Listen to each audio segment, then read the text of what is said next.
अस्सलाम वालेकुम स्टूडेंट, आप देख रहे हैं मेरा चैनल लर्निंग फोर्स। आज हम डिस्कस करेंगे फर्स्ट ईयर फिज़िक्स का प्रोजेक्टाइल मोशन का नेक्स्ट टॉपिक, जिसमें हम कैलकुलेट करेंगे expression for height of projectile, time of flight and range of projectile. सबसे पहले हम डिस्कस करेंगे height of projectile. By definition height of projectile हमारे पास मैक्सिमम वर्टिकल डिस्टेंस है जो प्रोजेक्टाइल मोशन में कोई भी ऑब्जेक्ट कवर करेगा। प्रोजेक्टाइल मोशन हमने लास्ट लेक्चर में डिस्कस किया था। It is a two dimensional motion under constant acceleration and gravity and inertia. इसके अंदर हमने ये डिस्कस किया था कि ऑब्जेक्ट जब प्रोजेक्टाइल मोशन में मूव करेगा, इसके दो तरह की मोशन होंगे। एक तो वो हॉरिजॉन्टल मूव करेगा और दूसरा वो वर्टिकली भी मूव करेगा। अब इसके अंदर हमने कैलकुलेट ये करना है कि कोई भी ऑब्जेक्ट मैक्सिमम हाइट कितनी अटेन करेगा। इसके लिए हमने अपनी कैलकुलेशन करनी है। अब इसके लिए अगर हम देखें, अगर हम हाइट को कैलकुलेट करना चाह रहे हैं तो this is the vertical distance और ये हमारे पास वाई डायरेक्शन में है। इसके लिए हम इक्वेशन यूज करेंगे third equation of motion, 2as is equal to V F square minus V I square. अब क्योंकि ये डिस्टेंस हमारे पास वाई डायरेक्शन में है तो जितने भी यहाँ पे पैरामीटर्स हैं हम इनको y के अकॉर्डिंग मेंशन कर देंगे। ay डिस्टेंस की जगह पे हम हाइट मेंशन कर देंगे, vfy एंड viy। अब इसके अंदर हमने ये जो हमने वेरिएबल लास्ट लेक्चर में जो है वो असाइन किए थे, हम उसको एक दफ़ा दोबारा यहाँ पे डिफाइन कर देंगे। जो viy इनिशियल वेलोसिटी का y component will be equal to vi sine theta. Object नीचे से ऊपर की तरफ जा रहा है, एक्सेलरेशन की वैल्यू -g। और अगर मैं इस पॉइंट के ऊपर देखूं, इस पॉइंट के ऊपर ऑब्जेक्ट का वर्टिकल डिस्टेंस नहीं है। ऑब्जेक्ट इस पॉइंट के ऊपर आके एक इंस्टेंट के लिए बिल्कुल हॉरिजॉन्टल मूव करेगा, यानी कि उसकी जो वेलोसिटी है उसका सिर्फ हॉरिजॉन्टल कंपोनेंट इन एक्शन होगा, वर्टिकल कंपोनेंट उसका 0 होगा। तो इस पॉइंट के ऊपर हम कह सकते हैं कि वेलोसिटी का y कंपोनेंट हमारे पास 0 के इक्वल है। अब यही वैल्यूज हमने इस इक्वेशन के अंदर पुट करनी है। अगर मैं यहाँ पे इसकी वैल्यू पुट करूँ, ay will be equal to -g, vfy की वैल्यू मेरे पास 0 एंड viy का स्केयर, यहाँ पे मेरे पास vi का स्केयर भी आ गया और साइन स्केयर थीटा आ गया। अब इसको हम सिंप्लीफाई कर लेंगे, माइनस साइन माइनस के साथ काट दिएगा, 2g यहाँ पे मल्टीप्लाई हो रहा है, ये दूसरी साइड पे जाके डिवाइड हो जाएगा। तो मेरे पास एक्सप्रेशन आ जाएगा height is equal to vi square sine square theta divided by 2g। Next है हमारे पास टाइम ऑफ फ्लाइट। कितना टाइम लगेगा एक ऑब्जेक्ट को इनिशियल पॉइंट से फाइनल पॉइंट तक, इस टाइम को हम नाम देते हैं time of flight. The time taken by a body to cover the distance from the place of its projection to the place where it hit the ground, this is called time of flight. अब इसके लिए क्योंकि हम time calculate कर रहे हैं, एक चीज़ हमने यहाँ पे ज़हन में रखनी है कि जब हमने हाइट कैलकुलेट की थी तो हमने इस पॉइंट तक उसके मोशन को कंसीडर किया था। अब क्योंकि ऑब्जेक्ट दोबारा अपने जब पॉइंट बी के ऊपर आएगा, ऑब्जेक्ट ने एक इंस्टेंट के लिए मैक्सिमम हाइट अटेन तो की थी लेकिन वो दोबारा ग्राउंड की तरफ आ जाएगी, तो रिजल्टेंट इसका जो वर्टिकल डिस्टेंस होगा वो हमारे पास 0 आएगा। हॉरिजॉन्टल डिस्टेंस तो वो कवर करेगा लेकिन वर्टिकल डिस्टेंस उसने कवर करने के बाद अपनी दोबारा इनिशियल पोजीशन के ऊपर आ गया टू द ग्राउंड, तो इस वजह से इसका वर्टिकल डिस्टेंस हमारे पास 0 होगा। और यहाँ पे इस चीज़ को हमने मेंशन भी किया है, this can be obtained by taking h is equal to 0। Height हमने लास्ट उधर वो कैलकुलेट की थी लास्ट स्लाइड में, लेकिन वो हमारे पास एक इंस्टेंट के लिए थी। उसके बाद दोबारा जब हम मोशन को देखेंगे तो दोबारा ऑब्जेक्ट जो है वो ग्राउंड की तरफ आ जाएगा। As body goes up and comes back to the same level, ये सेम लेवल हमारे पास वो एक स्पेसिफिक लेवल है जिसको हम ग्राउंड लेवल भी कह सकते हैं। Thus cover no vertical distance, resultant हमारे पास कोई भी वर्टिकल डिस्टेंस नहीं है। सेकेंड इक्वेशन ऑफ मोशन हम इसके ऊपर अप्लाई करेंगे, S is equal to V I T plus 1/2 A T square. तो यहाँ पे दोबारा वर्टिकल जो हमारे पास वेरिएबल्स हैं उनको एक्सिस के अलोंग डिफाइन कर लें। डिस्टेंस की जगह पे मेरे पास आ गया एच, वी आई की जगह पे वी आई वाई और ए की जगह पे ए वाई। सेम वही assumptions, V I Y is equal to V I sine theta, object नीचे से ऊपर की तरफ जा रहा था, A Y is equal to minus G. यहाँ पे इसकी मैं वैल्यू पुट करूंगा।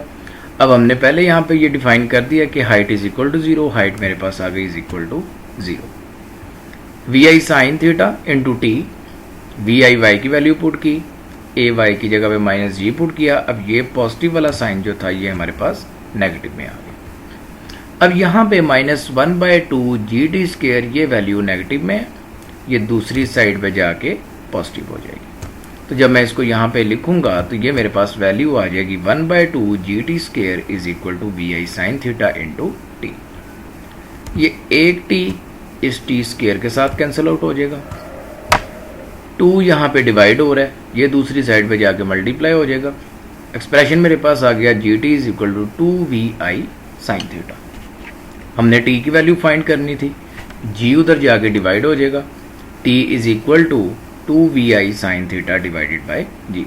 ये मेरे पास टाइम फाइंड करने का एक्सप्रेशन आ गया। और ये भी एक चीज़ ध्यान में रखनी है कि हमारे पास टाइम जो है वो एक तो डिपेंड कर रहा है इनिशियल वेलोसिटी के ऊपर, एक हमारे पास एंगल के ऊपर, एक हमारे पास वैल्यू ऑफ जी के ऊपर। जी की वैल्यू तो हमारे पास ऑलमोस्ट कांस्टेंट है, इन दो फैक्टर से हम टाइम को कंट्रोल कर सकते हैं। इसी तरह हाइट के भी जो हमारे पास फैक्टर थे उसके भी फैक्टर हमारे पास इनिशियल वेलोसिटी और साइन थीटा। नेक्स्ट है हमारे पास range of projectile, maximum horizontal distance covered by a projectile is called range of projectile.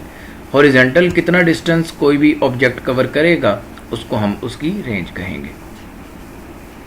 अब यहाँ पे S is equal to V I V into D, simple formula apply करें। S को हमने range का नाम दिया और V को इन टर्म ऑफ X हमने डिफाइन किया, क्योंकि X डायरेक्शन में हम अब इसका डिस्टेंस देख रहे हैं। V I X is equal to V I cos theta and T is equal to 2vi sine theta divided by G. ये वही फार्मूला जो हमने लास्ट स्लाइड में इसको डिराइव किया था। इन दोनों की वैल्यू अगर मैं यहाँ पे पुट करूँ, R will be equal to V I X, ये मैंने वी आई एक्स की वैल्यू पुट की और ये मैंने T की वैल्यू पुट की।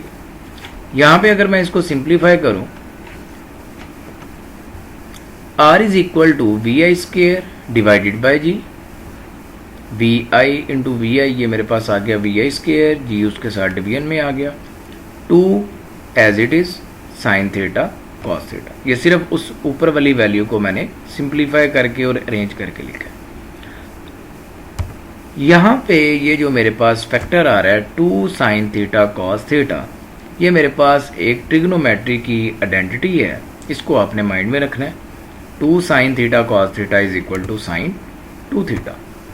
इस वैल्यू की जगह पे मैं लिखूंगा साइन 2 थीटा, तो मेरे पास एक्सप्रेशन आ जाएगा R is equal to V I square divided by g into sine 2 theta. ये हमारे पास रेंज का एक्सप्रेशन है। रेंज भी किन फैक्टर के ऊपर डिपेंड कर रही है, एक इनिशियल वेलोसिटी और एक एंगल ऑफ प्रोजेक्शन के ऊपर। अब नेक्स्ट ये टॉपिक थोड़ा सा इसकी फर्दर एक्सटेंशन है, मैक्सिमम रेंज। मैक्सिमम रेंज को हम किस तरह से कैलकुलेट कर सकते हैं और मैक्सिमम रेंज हमारे पास किस एंगल के ऊपर आएगी। रेंज के अंदर हमारे पास एक टर्म आ रही थी साइन 2 थीटा। अगर इस वैल्यू को मैं 1 के इक्वल रखूं, क्योंकि साइन थीटा की वैल्यू मैक्सिमम 1 है, अगर मैं इसकी वैल्यू मैक्सिमम कंसीडर करूं साइन 2 थीटा की,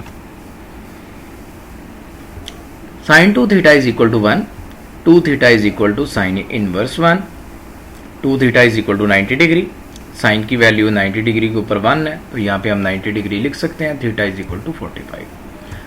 अगर मैं एंगल 45 डिग्री का रखूं तो मेरे पास रेंज जो है वो मैक्सिमम होगी। जैसे इधर आप देख सकते हैं 45 डिग्री के ऊपर हमारे पास रेंज मैक्सिमम होगी क्योंकि साइन 2 थीटा की वैल्यू हमारे पास मैक्सिमम आएगी। बाकी जितने भी इसके अलावा एंगल होंगे हमारे पास वैल्यू 45 डिग्री से कम आएगी। अगर मैं यही वैल्यू अगर रेंज के एक्सप्रेशन में पुट करूं तो फिर हम देखते हैं कि इसका क्या एक्सप्रेशन आएगा। V I square divided by g into sine 2 theta. मैंने थीटा की वैल्यू 45 पुट की और यहाँ पे मेरे पास एंगल आ गया साइन 90 डिग्री। साइन 90 की वैल्यू 1 है तो ये मेरे पास मैक्सिमम रेंज का एक्सप्रेशन आ गया। एक और चीज इसके अंदर एक और कॉन्सेप्ट यूज किया जाता है। अब यहाँ पे एक डायग्राम के अंदर एक चीज उन्होंने मेंशन की है कि 30 डिग्री और 60 डिग्री के लिए रेंज सेम है। कोई भी ऐसे दो एंगल जिनका सम 90 डिग्री हो उनके लिए रेंज सेम होगी। 45 डिग्री के ऊपर मैक्सिमम होगी। अगर मैं यहाँ पे 40 डिग्री और यहाँ पे 50 डिग्री लिख दूं तो 40 और 50 का सम 90 डिग्री होगा। उन दोनों एंगल्स के लिए रेंज सेम होगी। इसी तरह 35 एंड 55 इन दोनों एंगल के लिए रेंज सेम होगी। तो इस तरीके से हम देख सकते हैं कि किन दो एंगल के लिए रेंज हमारे पास इक्वल होगी। नेक्स्ट हमारे पास relation between range and maximum range. Range और मैक्सिमम रेंज के दरमियान क्या एक्सप्रेशन है। अक्सर ये प्रूफ भी पूछा जाता है, proof that R is equal to R maximum sine 2 theta या R by R maximum sine 2 theta. ये अक्सर जो है वो शॉर्ट क्वेश्चन के अंदर ये प्रूफ भी पूछे जा सकते हैं। अब इसके लिए ये जो हमारे पास रेंज का एक्सप्रेशन था, एक तो ये हमने माइंड में रखना है V I square by g into sine 2 theta. दूसरा हमारा एक्सप्रेशन था जो हमने मैक्सिमम रेंज का कैलकुलेट किया था वी आई स्केयर बाई जी। अगर मैं वी आई स्केयर बाई जी की जगह पे इस आर मैक्सिमम को पुट करूं, वी आई स्केयर बाई जी इसकी जगह पे मैंने आर मैक्सिमम पुट किया तो ये सिंपल मेरे पास ये एक्सप्रेशन ड्राइव हो गया R is equal to R maximum sine 2 theta. R maximum यहाँ पे मल्टीप्लाई हो रहा है। अगर मैं इसको दूसरी साइड पे डिवाइड कर दूं तो R divided by R maximum will be equal to sine 2 theta. अगर किसी स्टूडेंट का कोई क्वेश्चन हो तो वो कमेंट में लाजमी पूछें। ये स्टूडेंट हमारा आज का लेक्चर था प्रोजेक्टाइल मोशन और उसके जो पैरामीटर थे height, range and time of flight. Next lecture के साथ इंशाल्लाह जल्द हाजिर होंगे। अल्लाह हाफिज़।